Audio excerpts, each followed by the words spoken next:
astaghfirullah minal ya Rabbi zidni ilman nafi'an wa wafiqni amalan salihan astaghfirullah rabbal baraya astaghfirullah minal khataaya rabbi zidni ilman nafi'an wa wafiqni amalan salihan. Assalamualaikum warahmatullahi wabarakatuh. Alhamdulillahirabbil alamin wa bihi nasta'inu ala umuri dunya waddin wassalatu wassalamu ala asyrafil anbiya'i wal mursalin sayyidina wa maulana Muhammadin wa ala alihi wa sahbihi ajma'in. Rabbi shrah li sadri wa yassir li amri wa hlul 'uqdatam min lisani yafqahu qawli. Qalu subhanaka la ilma lana illa ma 'allamtana innaka antal alimul hakim.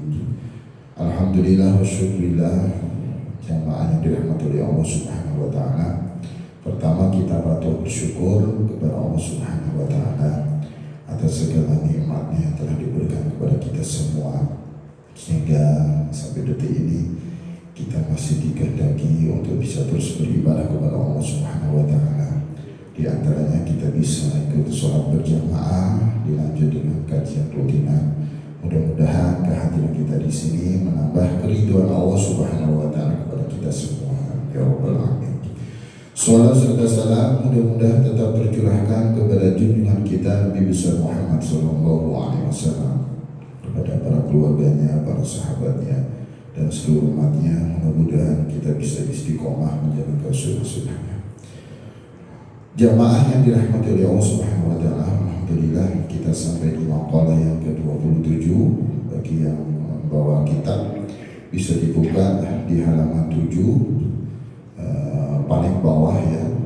Kita nanti akan mengkaji tentang syair atau syair yang disampaikan oleh para penyair. Bismillahirrahmanirrahim. Qala al-mu'allifu rahimakumullah wa nafa'ana bihi wa bihi fid dharain. Bismillahirrahmanirrahim. Mustafa Muhammad sallallahu alaihi wasallam. Kita Sya'uli lailahumul Fatiha. A'udzu billahi minasy syaithanir rajim. Bismillahirrahmanirrahim. Rabbil alamin.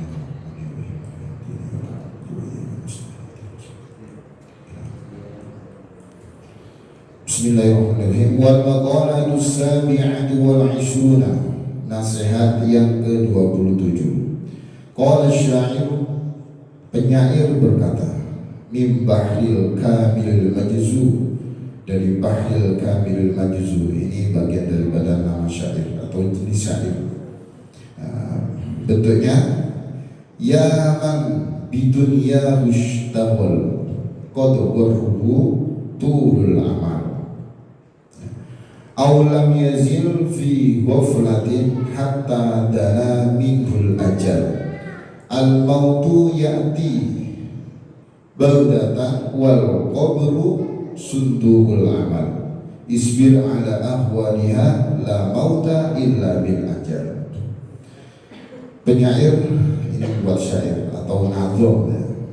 Kalau dibuat nada juga sebenarnya bisa. Ya man bidunya mushtawal, wahai seseorang yang sibuk dengan dunianya. Qad warbuhu turul amal, sungguh dia tertipu ya, dengan panjang angan-angan. Aw lam yazil fi ghaflatin, atau lam yazil itu terus menerus ya, atau tidak henti-henti, atau selalu bermakna gitu. selalu dalam kelalaian sampai mendekati darinya al-ajal, yaitu ajal, kematian. Al-mautu yati baghdad. Jadi kematian itu datang secara tiba-tiba. Wal qabru sundukul amal. Kubur adalah kotak amal. Sunduk kotak amal. Isbir ala ahwaliha, bersabarlah atas keadaan dunia. La mauta illa bil ajal. Tidak ada kematian kecuali dengan ajal. Ajal itu bisa berarti batas waktu atau patokan, ya, orang bisa hidup di dunia diakhiri dengan ajal atau kematian. Jamaah dirahmati Allah Subhanahu wa taala, makalah ke-27 ini berupa syair yang sangat-sangat bermakna kalau kita kaji secara mendalam, di mana ada pesan bagi kita atau disampaikan di sini, wahai orang yang sibuk dengan dunianya, sehari-harinya selalu sibuk dengan dunia, yang mana kesibukan dia itu hanya sebatas orientasi pada dunia saja. Orientasinya hanya dunia, sebatas dunia. Tidak ada menyangkut orientasi kepada akhirat. Dia perjuangkan pagi, siang, sore, malam dengan mengorbankan tenaga, pikiran, terus apa lagi, mungkin perasaan, ya waktu sudah pasti gitu ya. Terus kemudian mungkin materi dan segala macam dia korbankan untuk mendapatkan dunia yang dia cari, dan senantiasa status dia sebagai penyibuk dunia. Tapi sayangnya orientasinya hanya sebatas dunia. Padahal Allah kasih kita tenaga, Allah kasih kita pikiran, Allah kasih kita waktu segala macamnya untuk yaitu beraktivitas, yang mana aktivitas itu bernilai ibadah yang orientasinya sudah jelas. Nama ibadah berarti orientasinya adalah akhirat. Bukan berarti dinyatakan di sini sibuk dengan dunia itu dia pekerja, berarti masuk kepada kesibukan dunia, bukan. Karena memang kita hidup di dunia yang butuh dunia. Karena memang kita diperintahkan juga untuk berikhtiar, beraktivitas, bahkan pekerja. Ayatnya secara khusus dalam surat At-Taubah gitu ya. I'malu fasyarallahu a'malakum wa rasul wal mu'minun. Bekerjalah, maka Allah akan melihat pekerjaanmu, begitu ya Rasul dan begitu juga orang-orang mukmin. Artinya ketika kita kemudian diperintah untuk berikhtiar, beraktivitas segala macam, tapi ingat Allah akan selalu memantau kita.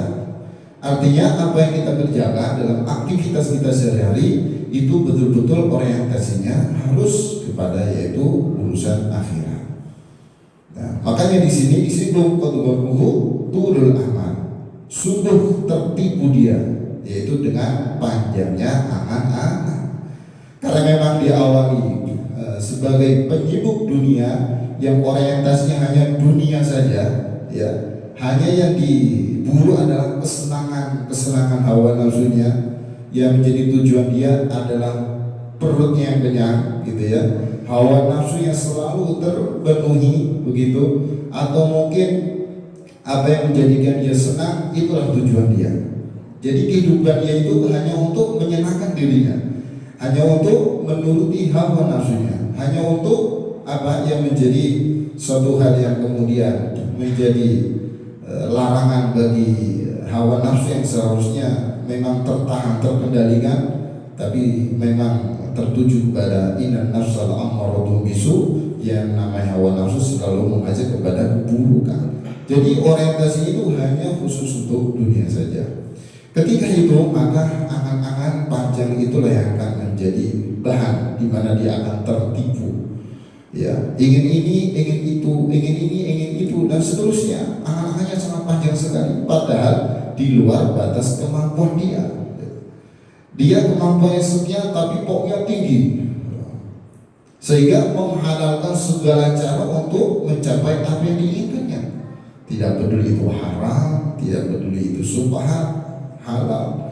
Pokoknya yang penting apa yang saya inginkan harus tercapai. Karena apa? Orientasi pada dunia, hanya mementingkan kesibukan dunia saja, atau mementingkan apa yang menjadi keinginan dia di dunia. Maka angan-angan inilah yang akan menipu seseorang yang selalu disibukkan dengan dunia. Ketika angan-angan panjang, wah ini tentu menjadi hal yang kemudian berefek yang sangat panjang. Ketika orang kemudian angan-angannya panjang, ketika dalam kondisi dia berkeinginan untuk mencapai sesuatu yang memang sebetulnya itu tidak tentu jauh ketika akan mencapai kemampuan dari situ. Tapi begitu angan-angan panjang, ketika tidak sampai, terjadilah yang namanya stres, terjadilah yang namanya galau, mungkin menimbulkan penyakit-penyakit yang lain. Salah satunya karena panjang angan-angan gitu. Kemampuan sekian yang diinginkan malah kecil. Beda lagi kalau kemudian kita sibuk dengan urusan dunia terlihat, tapi kemudian orientasinya ternyata untuk akhirat. Nah, seperti bapak-bapak di sini banyak jadi pengusaha, banyak kemudian jadi profesi sebagai pejabat dan sebagainya. Ingin itu kemudian sukses dalam usahanya dan segala macamnya. Tetapi ternyata orientasinya banyak membangun masjid, gitu ya. Kan banyak cerita ya, Masya Allah, menjadi motivasi. Banyak bangun masjid, banyak kemudian bantu orang lain, pengen membuka lapangan kerja yang banyak sehingga banyak terbantu orang-orang sekitar kita.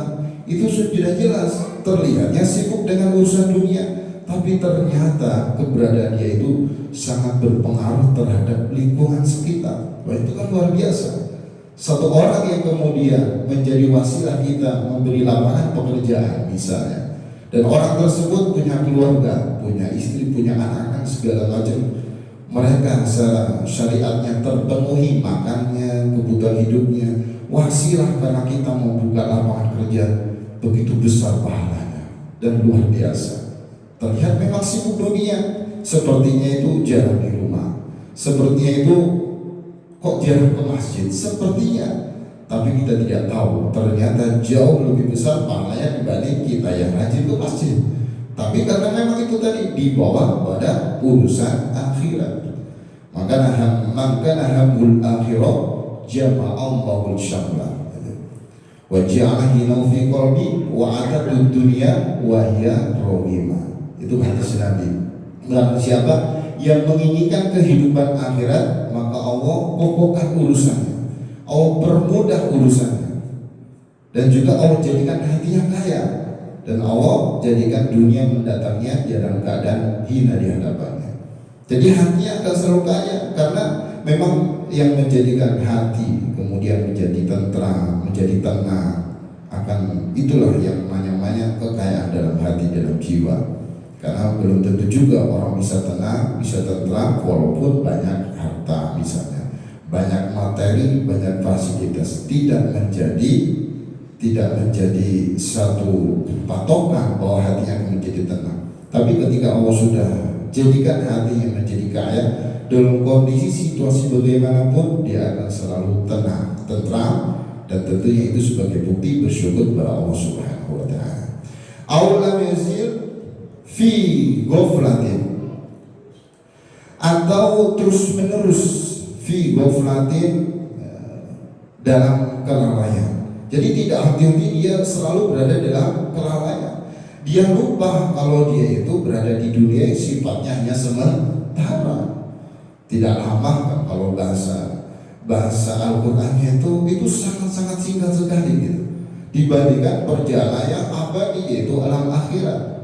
Dia lupa juga bahwa dunia tempat dia untuk mencari bekal sebanyak-banyaknya untuk menghadapi kehidupan di alam yang abadi yaitu alam akhirat. Dia lupa bahwa dunia itu ternyata Allah ciptakan ya. Dia berada di muka bumi ini, berada di dunia ini, ternyata dikasih kesempatan untuk bisa memanfaatkan seluruh potensi, waktu, tenaga, pikiran segala macamnya, yaitu untuk mengabdi kepada Allah. Karena memang wa ma khalaqtul jinna wal insa illa liya'budun. Aku tidak ciptakan jin dan manusia kecuali agar mereka beribadah kepadaku. Jadi memang tujuannya Allah ciptakan kita itu beribadah gitu. Tapi bagi orang yang sibuk dengan dunia yang panjang angan tadi itu mereka lalai terhadap semua itu. Mereka hanya sebatas ingat atau tahu bahwa alam dunia ya ini yang menjadi tujuan gitu. Maka di sini hatta dana minhul ajal, sampai mendekati dia yaitu masa ajal, datangnya kematian. Tidak terasa. Awalnya usianya mungkin dia berjalannya mulai dari sekolah TK, SD, SMP, SMA, nggak terasa kemudian sudah mulai menggeribut gitu ya, kulitnya sudah mulai berubah, tidak terasa. Sudah mulai usianya sudah usia 40, 45, tidak terasa tiba-tiba usia 50, tidak terasa tiba-tiba usianya 60 tahun dan segala dan seterusnya gitu. Jadi tidak terasa sampai kemudian baru nyadar, ternyata usia saya sudah mendekati waktu kematian ya. Saking sibuknya dengan dunia yang dia sibukkan hanya urusan dunia saja. Ya, padahal itu menjadi sebuah wasilah sarana agar kita senantiasa semakin dekat dengan Allah. Semakin kita sibuk dengan dunia, di mana tanda kutip kesibukan yaitu orientasi pada akhirat, berarti menjadikan kita semakin dekat dengan Allah Subhanahu wa taala. Al-mautu ya'ti baghtatan. Ya, jadi kematian itu datang secara tiba-tiba. Jadi nggak ada ceritanya kematian kemudian di WA dulu gitu, atau diinfokan dulu. Hei si fulan, sebulan lagi kamu mati ya, tidak ada ceritanya. Hei si fulan, kamu sepekan lagi kamu nanti akan mengalami sakaratul maut ya, tidak. Hei si fulan, usia kamu yang tidak. Bahkan dokter sekalipun gitu ya, yang mungkin secara medis wah ini sepertinya sudah mendekati, tapi semua kembalikan ke Allah, karena yang punya kekuasaan untuk mengatur datangnya ajal adalah Allah. Hanya sebatas itu yang bisa disampaikan. Hanya sekadar prediksi itu pun tidak pasti cara medis.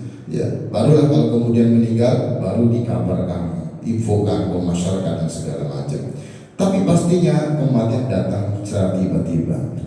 Secara tiba-tiba di sini karena kematian tidak memandang itu dia sakit, ya, sehat, kaya, miskin, tua, muda, tidak bahkan seperti itu. Kalau sudah waktunya tiba, maka nggak akan bisa dipercepat, ditunda sedikit pun. Ya, walikulli ummatin ajal, fa idza jaa ajaluhum la yastakhiruna sa'atan wa la yastaqdimun. Jadi setiap umat itu punya ajal, yaitu kematian. Apabila kematian itu sudah datang atau ajal sudah datang, maka tidak akan bisa ditunda atau dipercepat sedikit pun, sedetik pun tidak akan bisa, kalau sudah waktunya tiba. Wal qabru sundukul amal, dan kubur itu merupakan sundukul amal, kotak amal. Jadi kita berbicara tentang kematian ya. Kalau kita bisa menjadikan sebuah renungan bahwa kematian itu akan pasti datang gitu. Karena ayatnya sudah jelas ya, kullu nafsin dha'iqatul maut. Kullu nafsin, setiap yang bernyawa, ya termasuk kita ya, semuanya yang ada di muka bumi yang bernyawa pasti akan merasakan yang namanya kematian. Wa innama tuwaffawna ujurakum yaumal qiyamah. Dan sesungguhnya pada hari kiamat sajalah akan disempurnakan pahala kalian. Barang siapa yang dijauhkan dari neraka dan dimasukkan ke surga, faqad faz, maka sungguh dia telah beruntung. Dan kehidupan dunia, wa mal hayatud dunya illa mata'ul ghurur. Kehidupan dunia tidak lain hanyalah kesenangan yang memperdayakan. Surat Al-Imran ayat 185. Nah, tentu kalau kita bicara tentang kematian, gak mungkin ada di antara kita yang dapat lolos darinya, nggak ada. Bahkan kita di antara kita pun nggak ada yang tahu kapan kedatangannya, gitu. Dan kita nggak ada yang tahu, gitu. Sebagai bukti, ya kalau kita lihat mulai dari zamannya Nabi Adam sampai sekarang itu ada miliaran manusia yang hidup, ya. Tapi nyatanya mereka telah mendahului kita itu ya, Bapak Ibu ya. Telah tiada semua, gitu. Telah habis masa mereka hidup di dunia ini, ternyata gitu ya, ada batasnya gitu. Dan dunia di mana kita sekarang bertempat tinggal, di mana kita sekarang berpijak, kita duduk, berarti sekarang kita tuh berada di dunia. Dan ada masanya kita akan menyusul mereka semua gitu. ada masa, gak mungkin kan, sudah pasti itu. Dan ini yang harusnya menjadi perenungan buat kita, bahwa kita itu di dunia hanya sementara dan pasti akan mengalami yang namanya kematian. Nah, ketika kita kemudian tahu bahwa kita itu nanti pasti akan mati, maka apa yang menjadi tanggung jawab kita sebagai hamba-Nya Allah itu? Sebagai bentuk kita kemudian bisa memperbanyak amal kebaikan, amal soleh untuk nanti sebagai bekal ketika menghadap kepada Allah Subhanahu wa Ta'ala. Makanya kita juga sering menyaksikan ya, orang-orang yang hidup ya di antara kita, keluarga kita mungkin, atau mungkin tetangga kita, gitu. Sahabat kita mungkin di sini atau di kampung dimanapun, atau orang yang kita kenal. Terus kemudian kita tahu kabar kematiannya. Nah, kita kadang-kadang saat COVID ya Bapak Ibu, hampir tiap hari di kampung Warang itu selalu mengumumkan tentang kematian orang. Setiap pagi disebut inna lillahi wa inna ilaihi raji'un. Inna lillahi, itu hampir tiap hari saat musim COVID kemarin. Nah, mungkin di antara kita ketika kemudian dapat info sahabat dengan tiba-tiba kita dapat info di grup ternyata dia sudah meninggal gitu. Atau mungkin saudara kita, dan mungkin kita akan, sebagian dari kita akan merasa kayaknya baru kemarin gitu ya kita ngobrol sama dia, begitu ya. Kayaknya pekan kemarin kita itu baru diskusi sama dia gitu. Baru makan bareng sama dia, ternyata dia sudah meninggal gitu. Nah, kalau kita bicara kematian malah seperti itu, karena itu tadi kematian tidak memandang sehat gitu, tidak memandang sakit, tidak memandang kita itu apakah masih muda, tua, tidak. Karena bagaimana Allah memberikan jadwal kematian saja, kapan kematian itu akan datang. Walaupun kita misalnya ingin hidup selama-lamanya di dunia ini, itu misalnya gitu. Atau kita tahu kalau kita itu ada batas kematian yang ada di dunia ini, sehingga kita cari cara bagaimana biar kita itu sampai gak ditemukan oleh malaikat Israel misalnya, ya, mencabut nyawa. Kita akhirnya ngumpet di tempat yang sekiranya menurut kita itu udah aman lah gitu ya, paling aman gitu. Tapi walaupun kita ngumpet dimanapun, Allah sudah jelaskan dalam Al-Quran, Ainama takunu yudrikumul mautu walau kuntum fi burujim musyayyadah. An-Nisa ayat 78. Jadi dimanapun kalian berada, kematian akan menjemputmu, akan mendapatimu, walaupun engkau berada di dinding yang tinggi lagi kokoh, walaupun engkau berada di benteng yang tinggi lagi kokoh pun, tetap kematian akan menjemputmu. Karena kita selaku makhluknya Allah pasti juga punya ajal. Nah dari situlah maka juga kita harus betul-betul paham bahwa setiap dari kita itu pasti akan merasakan yang namanya kematian. Cuma kadang-kadang kita sering lupa gitu, lupa tentang kematian. Atau justru mungkin karena kesibukan dunia inilah menjadikan kita lupa bahwa kematian itu menjadi pintu gerbang loh ya, yang akan dilalui oleh setiap manusia. Untuk menuju mana? Yaitu gerbang memasuki kehidupan di alam akhirat yang abadi. Pintu gerbang yaitu kematian. Kalau kita pindah alam dari dunia ke alam akhirat, ya kita harus melalui pintu gerbang ini yang namanya kematian. Lah mungkin karena sibuknya dunia inilah yang kemudian menjadikan kita lupa gitu, bahwa kematian ini yang nanti justru kita mungkin sedang menunggu kematian. Makanya ya setiap detik waktu berlalu itu Bapak Ibu yang dirahmati Allah Subhanahu wa Ta'ala, sudah pasti berarti jatah kita hidup dunia ini kan semakin berkurang gitu. Setiap detik waktu berlalu berarti semakin dekat jarak dari di antara kita sekarang dengan waktu jadwal kematian kita tiba. Gak mungkin juga waktu berlalu ternyata usia kita tambah panjang, tambah gak akan mati seperti itu. Gak mungkin juga sudah ditetapkan ajal kita usia sekian, jam sekian, semua sudah ditentukan. Tapi kemudian juga waktu berlalu berarti semakin dekat. Makanya sudah Allah kasih melalui Rasulnya, man ahabba ayyubsitalahu fi rizqihi wa yunsanahu fi athari falyasil rahimahu. Barang siapa ingin diluaskan rezekinya dan ditunda ajalnya, ya, dipanjangkan umurnya, maka adalah bersilaturahim. Ternyata ada salah satu amal yang kemudian bisa kita dikasih anugerah. Yang masalah tahu ajal kan Allah, yang tahu kita tuh usia berapa kan Allah. Jadi hanya Allah mengatur masalah ajal.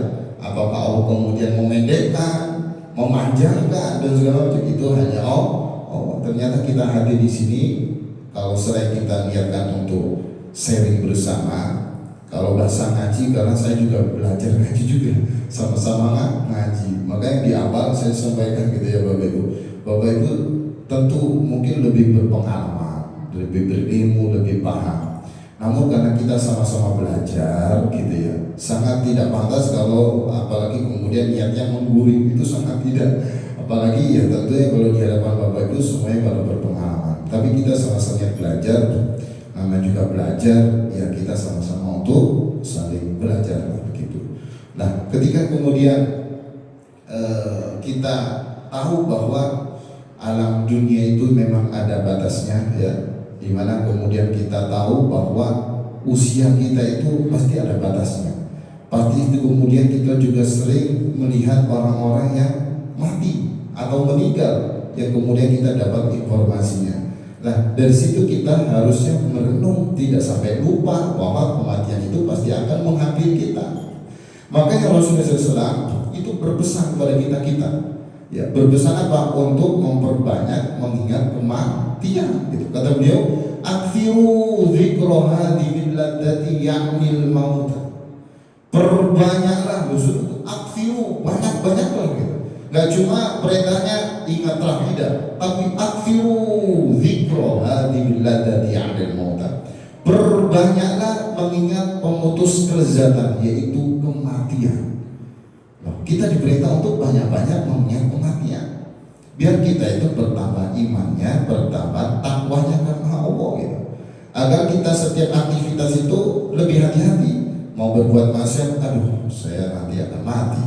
Kalau mati bagaimana keadaan kita di alam kubur? Ini kalau kita bicara kematian saya sudah sebenarnya merinding gitu. Belum lagi bagaimana kondisi kita di alam kubur gitu. Di alam kubur yang gelap gulita, yang sempit, di sana sendiri, gak ada teman, gak ada siapa. Makanya kata Rasulullah itu, orang meninggal itu nanti ada 3 golongan yang mengantarkan dia ke kuburan, ke makam. Pertama keluarganya, tentu orang-orang yang senantiasa mengiringinya. Terus yang kedua hartanya, ikut, mungkin mobilnya, mungkin hal-hal yang lain ikut mengiringinya. Yang ketiga adalah amalnya. Namun yang 2 golongan ini balik pulang, nggak mau nemenin keluarga begitu selesai dimakamkan, didoain segala macam, pulang. Nggak ada ceritanya nungguin terus gitu ya, berhari-hari ya kan, berminggu-minggu, berbulan ya di atas kuburan nungguin, nggak ada ceritanya. Walaupun sayang kayak gimana pun ke yang mati terus buat anaknya kah, keluarganya, nggak ada ceritanya sampai nungguin, apalagi bertahun-tahun. Sehari 2 hari nggak ada cerita gitu kan, atau sehari 2 hari 3 hari dan seterusnya ya, sampai nungguin tidur di atas gitu. Tujuannya untuk nungguin gitu, maksudnya jagain gitu, maksudnya kemudian karena ingin mendampingi terus gitu. Beda kalau kemudian ingin mendoakan, karena ada juga ingin betul-betul banyak mendoakan di atas makamnya, terus didoakan, mendoakannya ke Allah. Nah, tapi semua keluarga, semua orang-orang yang begini pasti akan balik pulang, gak ada cerita. Apalagi hartanya, mobilnya balik pulang, hartanya ditinggal di rumah, ya, rumahnya yang mewah megah pun ditinggal. Hanya sebatas kain kafan saya di bawah. Tapi yang menemani kata Rasulullah satu, yaitu amalnya. Amalnya inilah yang kemudian menemani dia di alam kubur, dimana ketika dia sendiri, dia akan menjelma sebagai teman sahabat yang baik di dalam kubur. Dimana ketika dia ditanya oleh malaikat Munkar Nakir, amalnya yang akan kemudian membantu. Jadi amal inilah, makanya idza mata ibnu Adam in qata amaluhu illa min thalathin. Itu Rasul sudah kasih bocoran juga. Ketika anak Adam ini meninggal, terputus semua amalnya. Makanya salah satu yang kemudian menjadi impian orang meninggal, orang di alam kubur itu, yaitu impiannya, cita-citanya itu pengen hidup walaupun sesaat. Hidupnya itu untuk bertobat dan beramal soleh, hanya itu. Jadi orang ketika udah meninggal, udah mati gitu ya, pengen hidup lagi walaupun hanya sesaat, pengen bertobat, pengen beramal soleh, karena begitu besar penyesalan di alam kubur gitu. Nah, makanya ketika sudah Rasul kasih bocoran kecuali 3, ketika orang meninggal semua amalnya terputus kecuali 3, yaitu sedekah jariyah terus mengalir. Walaupun dia meninggal, masjidnya yang selalu dipakai untuk sholat berjamaah misalnya dan lain sebagainya, pahalanya terus mengalir. Terus kemudian sedekah jariyah au yuntafa'u au ilmu yuntafa'u, dan ilmu yang bermanfaat. Dengan ilmulah itu kemudian akan terus mengalir pahalanya kepada orang yang senantiasa sudah menebarkan ilmu atau ilmu yang bermanfaat. Terus kemudian waladin soleh yad'ulah, anak soleh yang mau mendoakan orang tuanya. Jadi berbahagialah Bapak Ibu yang senantiasa sudah Allah karuniai anak yang solih-solihah, karena itu yang nanti menjadi amal yang terus mengalir kepada orang tua kita. Makanya kita diperintah untuk mendidik anak untuk menjadi anak yang solih-solihah, karena itu sebagai tabungan kita ketika kita di alam kubur. Bagaimana bahagianya anak kita ternyata ngirim doa 100 menerus gitu, ngirim apa. Makanya ada satu kisah ketika ada seorang mayit kemudian diberhenti disiksa sama malaikat, berhenti disiksa hari itu, hari kemudian disiksa lagi. Wahai malaikat, kenapa kemarin kamu gak nyiksa aku gitu, sedangkan hari ini kamu menyiksa aku? Kemarin kamu itu dapat kiriman doa gitu. Anakmu itu kemarin itu soleh banget ya, doain kamu terus, ya maka siksa berhenti. Hari ini anakmu lupa sama kamu gitu, ya kamu disiksa lagi gitu. Jadi memang luar biasa, anak yang soleh itu betul-betul menjadi hal yang sangat-sangat berharga bagi seorang tua, orang ayah dan ibu kita. Maka itu bagian daripada pahala yang akan terus mengalir pahalanya. Awwaladin soleh yad'ulah. Nah, dari situlah maka amal ini yang nanti akan menemani kita di alam kubur. Ya amal, ya tentu kalau amal kita baik, makanya di sini wal qabru sundukul amal, sudah jelas di situ. Jadi kuburan itu menjadi kotak amal. Kotak amal di mana tabungan kita selama ada di dunia, baru di situ kita akan merasakan panen dari amal yang kita lakukan selama ada di dunia. Makanya di sini bahasakan sundukul amal, kotak amal yang tinggal panennya saja. Jadi kita beramal itu nanti panen yang betul-betul nyata rasanya dari apa hasil kita beramal itu ketika nanti kita sudah masuk di liang lahat, ketika kita sudah masuk di alam batu akan terasa amalan ini, amalan itu, amalan ini, amalan itu akan terasa semuanya. Bahasa sederhananya mengawali panen dari apa yang sudah kita berbuat. Nah, maka ketika itu sudah kita pahami betul-betul bahwa ketika kita sudah meninggal, sudah mati, maka yang setia menemani kita hanyalah amalnya. Begitu kata Rasul. Tapi yang lain saudara pulang, ya, keluarga pulang juga, harta apalagi, ya, bahkan ditinggal. Bahkan mungkin kalau betul-betul tidak hati-hati menjadi fitnah, menjadi hal yang kemudian gak baik bagi seseorang yang senantiasa meninggalkan harta itu. Maka betul-betul harus hati-hati untuk masa kebahagiaan kita dunia hingga akhirat. Nah, dari peristiwa yang menjadi bahan kita diskusi atau sharing di sini ya tentang syair yang sudah disampaikan atau apa yang tadi sudah dibaca tentang masalah kematian khususnya ya, maka sudah jelas kalau memang kematian itu sudah nyata ya, tidak akan bisa lari kita darinya. Maka berusahalah, ini tugas kita untuk menjadi seorang muslim yang cerdas. Untuk menjadi orang muslim yang cerdas, nah orang muslim yang cerdas itu seperti apa sih gitu? Kalau kata Rasulullah, al-qayyisu man dana nafsahu wa amila lima ba'dal maut. Al-qayyisu orang cerdas yaitu orang yang menundukkan hawa nafsunya gitu, dan beramal untuk kehidupan setelah kematian, yaitu alam akhirat. Itu adalah orang cerdas. Orang cerdas dia akan selalu ingat kematian. Dengan dia selalu ingat kematian akan menjadi motivasi bagi dia untuk beramal soleh. Mau bermaksiat lebih hati-hati. Saya akan mati nanti. Ketika mati, semua apa yang saya lakukan pasti dimintai pertanggungjawaban. Kalau sekarang mungkin belum terasa, begitu kita sudah mati, baru nanti ada pertanggungjawaban. Belum lagi nanti alam-alam berikutnya, sampai kemudian nanti kita apakah masuk surga atau neraka. Jadi perjalanan panjang. Bahkan di situ khalidina fiha abadan, selama-lamanya lagi di sana. Kalau kita memang dikehendaki oleh Allah masuk surga selama-lamanya, ya selama-lamanya.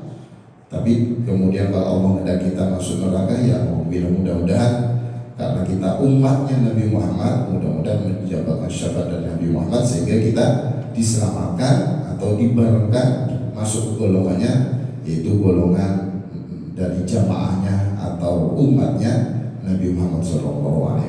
Pastinya di surga kan gitu. Jadi kita berusaha untuk menjadi seorang muslim cerdas, dia akan selalu ingat kematian.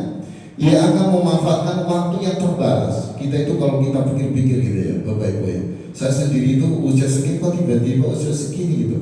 Padahal dulu masih ingat, masih suka main motor gitu, motor-motoran itu anak kecil gitu ya. Terus masih suka layang-layangan, masih suka main kelereng, gak terasa. Terus kemudian dirasa sekarang, itu pun hasil perenungan gitu. Kalau nggak merenung lewat aja gitu. Tiba-tiba tahu kalau sudah berubah, iya ya saya udah usia sekian ya. Iya ya, tinggal kalau dari merujuk usia yang Nabi Muhammad kan 63, usia sekian ke sekian, nanti ternyata semakin mendekat kan gitu. Itu hasil perenungan gitu. Karena memang ya memang kita betul-betul harus banyak merenung ya sesuai perintah Allah dan Rasulnya agar kita tahu gitu. Jadi buah dari perenungan, tafakur itu sehingga kita jadi sadar gitu. Semakin sadar, semakin tahu apa sih yang harusnya saya lakukan gitu. Apa yang harusnya saya tinggalkan, apa yang harusnya harus dijalankan. Itu karena memang bentuk buah dari tafakur, perenungan. Itu tadi salah satu yang merenung, iya usia saya sudah sekian gitu. Mungkin Bapak Ibu atau anak-anak di sini merasa, iya usia sekarang kok saya udah mulai berubah gitu. Oh ya saya udah mulai keriput gitu ya. Dilihat dari usia, iya usia semakin. Nah itu kan memang betul-betul harus menjadi perenungan. Makanya Rasulullah sudah betul-betul menyampaikan bahwa kalau kita betul-betul ingin menjadi orang yang cerdas ya sesuai dengan sabda Nabi, maka kita harus betul-betul bisa menundukkan hawa nafsu kita dan beramal untuk kehidupan setelah kematian. Artinya apa? Setiap waktu yang Allah berikan, kesempatan yang Allah berikan, sudah pasti kita itu sudah jelas Allah kasih kesempatan gitu. Buktinya apa? Kita masih bisa mengedipkan mata gitu. Buktinya kita masih bisa bergerak, menggerakkan tangan, menggerakkan kaki, menggerakkan anggota tubuh, masih bisa menggerakkan mulut kita. Artinya apa? Allah kasih kesempatan kita untuk bertobat. Allah kasih kesempatan kita untuk memperbanyak amal soleh gitu. Allah masih kasih kesempatan kita untuk memperbanyak bekal kita untuk menghadap kehadiran Allah Subhanahu wa Ta'ala. Nah itu tuh yang betul-betul harus kita renungkan bersama gitu. Kenapa? Karena itulah yang menjadi penentu bagi kita nanti di alam akhirat. Dunia yang sangat-sangat singkat ini, kalau kita bicara tentang masa kita di dunia itu kan sangat singkat. Begitu singkatnya ternyata menjadi penentu bahagia kita di alam akhirat yang sifatnya selama-lamanya yang abadi. Nah, makanya betul-betul sangat-sangat merugi sekali ya ketika kemudian orang diberi akal, diberi kemudian waktu, kesempatan, diberi kemudian fasilitas lain segala macamnya, ternyata semua itu malah disia-siakan gitu. Justru malah dijadikan sebagai wasilah perantara dia untuk mendapatkan murka dari Allah dengan banyak maksiat, dengan banyak melupakan Allah dan lain sebagainya. Itu kan sangat menyayangkan sekali gitu. Padahal ketika nanti sudah mati baru terasa penyesalan yang amat sangat. Maka tadi sudah disampaikan impian orang yang mati itu ingin hidup walaupun sesaat. Hidupnya itu apa? Untuk bertobat dan beramal soleh. Nah ternyata kita hidup ini menjadi impian orang Kita sekarang hidup ini menjadi impian orang mati. Cuma kita yang sudah hidup ini kadang-kadang lupa gitu, lupa bahwa ternyata nanti ketika kita mati kita akan impikan kita hidup kembali. Lah mumpung kita masih hidup gitu, bagaimana agar kita tidak lagi menyesal gitu. Artinya apa? Ya sudah betul-betul menjadi bekal yang luar biasa ketika kita kemudian kembali ke hadirat Allah. Ketika kita kemudian mati, ya ternyata sudah betul-betul menjadi hamba yang justru malah kita semakin nyaman di sana. Kita betul-betul semakin bahagia di sana, karena tentu sebagai bentuk kita akan berjumpa dengan Tuhan yang maha segalanya. Kita harus melewati dulu yang namanya kematian. Ya, kita akan merasakan alam-alam yang begitu luar biasa, yang hebat ya. Maka ketika orang betul-betul sudah mengenal Allah, justru malah tidak takut mati mereka, justru malah merindukan mati. Dengan mati itu akhirnya kemudian bisa merasakan kebahagiaan luar biasa. Ya, maka banyak sekali para pejuang-pejuang, para orang-orang yang senantiasa dekat dengan Allah, justru malah kematian itu yang dirindukan, karena bekalnya sudah tentu banyak yang betul-betul disiapkan. Maka di makalah yang sebelumnya itu tentang masalah ketika di alam kubur itu bagaikan ini malmai itu fi qabli illa al-ghurikil mugawithi ay talibil alaihi wasallam. Jadi keadaan seorang mayit di alam kubur itu kecuali seperti al-ghurikil mugawithi, seperti orang lagi tenggelam yang minta pertolongan gitu. Itu berada di makalah yang ketiga itu. Nah, itu hadis Nabi kama qala Nabi sallallahu alaihi wasallam malmai itu fi qabli ya illa al-ghurik, berarti memang betul-betul perlu bantuan gitu. Ya, perlu bantuan keadaan seorang yang mati di sana gitu. Nah, man dakhala al-qabra bila zadin ay min amali shalih fa ka'annama raqibal bahr bila safinati. Ya, barang siapa yang masuk di alam kubur gitu ya, masuk di kubur artinya meninggal dengan tanpa bekal. Apa itu bekal? Amal soleh. Ay minal amali soleh, amal soleh, maka seperti dia mengarungi lautan dengan tanpa safina, kapal atau perahu atau sejenisnya, tanpa bekal itu. Nah, maka keadaan seorang mayit ya di alam kubur sana itu seperti orang yang tenggelam yang minta bantuan. Nah, maka dari situlah mumpung belum sampai di sana harus betul-betul kita siapkan. Nah, isbir ala ahwaliha la mauta illa bil ajal. Jadi bersabarlah atas keadaan dunia yang memang tempatnya, kalau bahasa dalam Al-Quran itu innamal hayatud dunya lahibun wa lahun. Jadi dunia itu permainan dan sudah bilang saja. Ya, bagaimana kita kemudian kalau tidak bisa mengendalikan diri, apalagi kemudian kita bisa terbawa arus yang begitu luar biasanya, bahaya dari sibuknya dunia, terus tergiurnya dunia, sehingga kita betul-betul lupa hakikat hidup kita di dunia gara-gara dunia, sampai kita lupa hakikat kita hidup di dunia itu apa gitu. Apakah kita hidup di dunia itu hanya sebatas kita menikmati fasilitas yang mau berikan saja, menikmati ini, menikmati itu dan segala macam? Tidak, hakikat hidup bukan itu. Tapi hakikat hidup yang sebenarnya adalah untuk mengabdi kepada Allah gitu. Kalau kita dikasih fasilitas apapun, termasuk waktu, kesempatan, terus tenaga, termasuk yang lainnya, itu menjadi sarana kita untuk mendekatkan diri kepada Allah Subhanahu wa ta'ala. La mauta illa bil ajal, tidak ada kematian kecuali dengan ajal. Yaitu ajal, batas waktu ya, kematian itu pasti akan datang.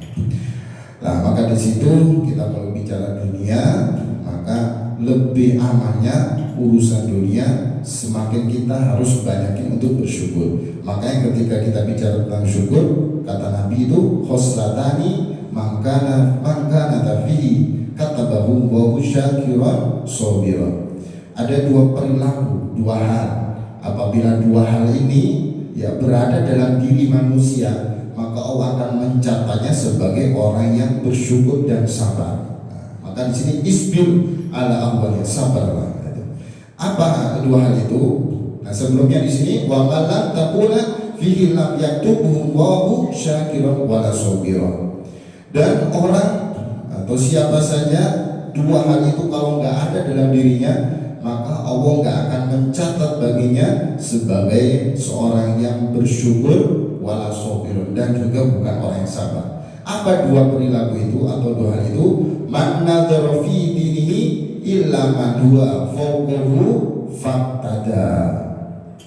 faqtada bihi wa nadhara fi dunyahu illa man huwa dunahu fahamidahu wa hu ala ma faddalahu bi alaihi katabahu wa hu syakiran sabiran. Jadi yang pertama, seseorang yang melihat dalam urusan dini agamanya, dia melihat orang yang di atasnya. Nah, ini ada di makalah di atasnya, makalah yang ke 26 yang kemarin nggak sempat membaca ya. Nah, biar agak lengkap, nah ini dibaca ulang karena ada kaitannya dengan makalah yang ke 27 gitu. Jadi barang siapa yang melihat dalam urusan agamanya, melihat orang di atasnya, fakta demi, kemudian dia mengikutinya. Dari sisi ibadahnya, dia melihat orang yang di atasnya. Dari sisi ilmunya, melihat dia di atasnya. Dari sisi akhlaknya dan lain sebagainya, dia melihat, menjadi motivasi, dia kemudian mengikuti jejaknya. Rajin sholat, rajin ibadah, rajin zikir dan lain sebagainya. Dia melihat terusnya di atas. Namun wana tarafi duniahu, kemudian dalam urusan dunia dia melihat orang di bawahnya. Ketika dia dalam kondisi gak ada pun, dia melihat orang yang paling gak ada di bawah dia. Dia melihat orang yang ada di pinggir jalan, padahal kondisi dia miskin, tapi lihat lagi yang lebih miskin lagi. Dia melihat orang-orang di bawahnya, walaupun dia misalnya punya segalanya, dia melihat lagi bahwa di bawahnya itu ternyata banyak orang-orang yang senantiasa lebih kurang daripada dirinya. Apalagi orang yang kemudian dikasih lebih. Nah, ila man huwa fawqahu tadi mana? Fahamidahu fahamidallaha ala ma faddalahu bihi alaihi katabahu musyakiran sabira. Kemudian ketika dia dalam urusan dunia melihat yang di bawahnya gitu ya.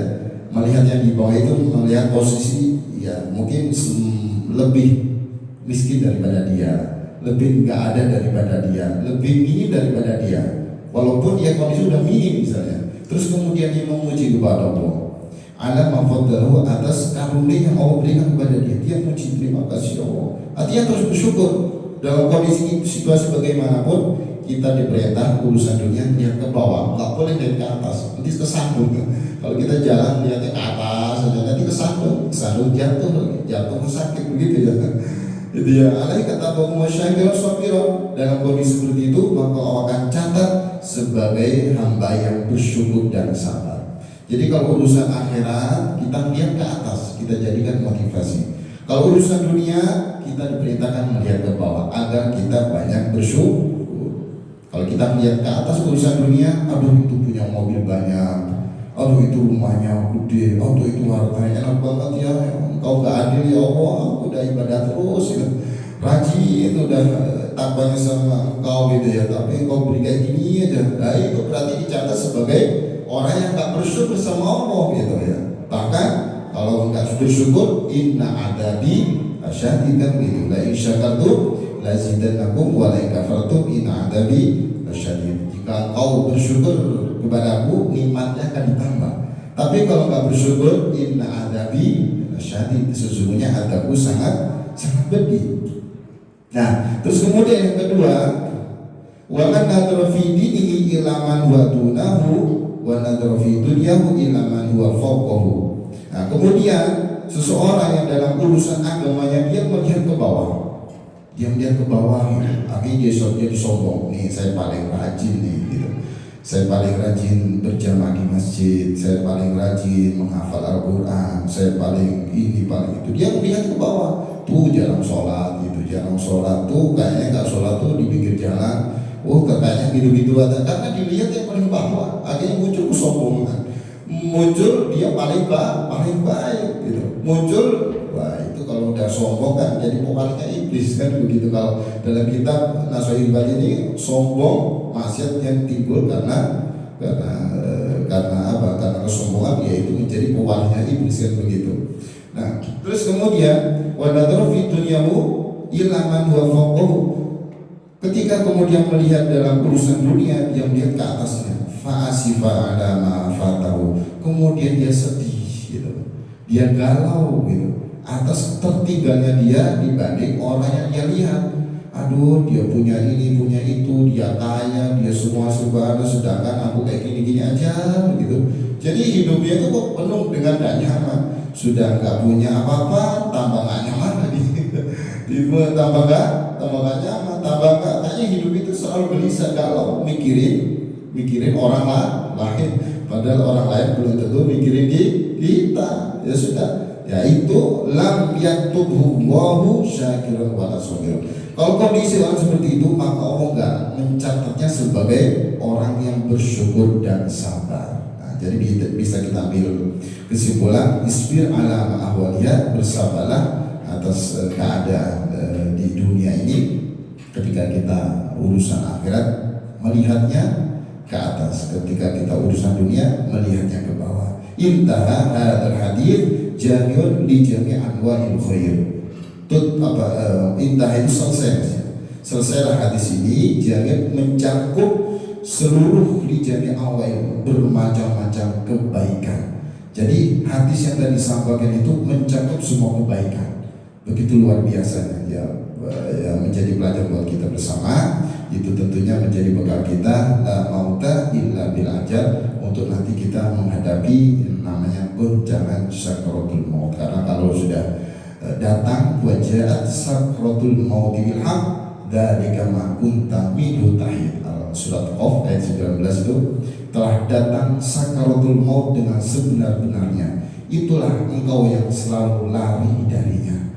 Kita yang selalu takut dengan kematian pasti akan datang. Maka mumpung kita dikasih kesempatan oleh Allah, mari kita banyak amal, mari kita banyak amal-amal yang Allah ridhoi untuk senantiasa mendekatkan diri kepada Allah sebagai bekal kita untuk menghadap kehadirat Allah Subhanahu wa taala.